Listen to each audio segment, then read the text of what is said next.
Again, I have to acknowledge that show title is hyperbolic. We need some government. The worst places to live are countries that have no rule of law.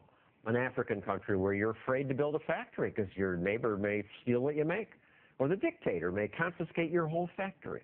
So nobody builds, everybody stays poor. So we need government, limited government. The man who taught me that was Nobel Prize winner Milton Friedman. What we need is widespread public recognition that the central government should be limited to its basic functions. Basic functions. I assume that means what's in here in the Constitution. Government runs the courts, the post office, provides for the common defense. But it turns out that Milton Friedman's son, David, an economist at Santa Clara Law School, says we ought to go further and gradually, David, get rid of almost all government? All government. I would say that of the things government does, some of them are things that should stop doing tomorrow, such as arresting people for smoking marijuana, and some of them are things that over time we should be able to find ways of doing privately by voluntary arrangements.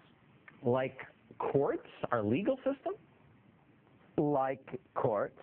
A lot of the law currently, in fact, is arbitration. The American Arbitration Association, in effect, has its own legal rules. Your auto insurance company, in effect, has its own legal rules for settling the dispute when you run into somebody. They almost never go to court. So yes, I'd say in the long run, making law and enforcing law ought to be private activities.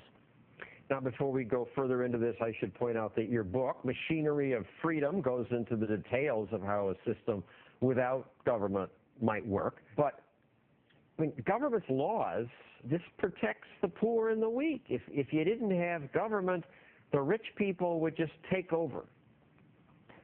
Are you disturbed by the fact that in a majority of all felony trials in the U.S., the defense attorney is working for the government?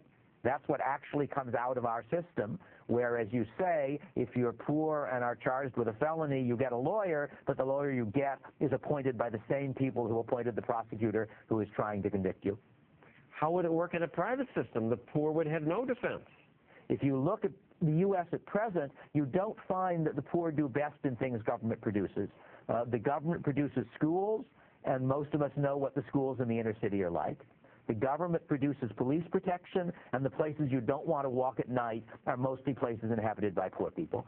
So on the whole, poor people do better, not worse, in things provided on the market. Beyond the courts, how about law enforcement? Government, the police, I think of as a government job. If you look as recently as 18th century England, they had what looks on paper like our legal system, and there was no police force. If you were robbed, it was up to you or somebody who you hired to find the person who robbed you and to get him convicted of the crime. And that was a pretty well-functioning system.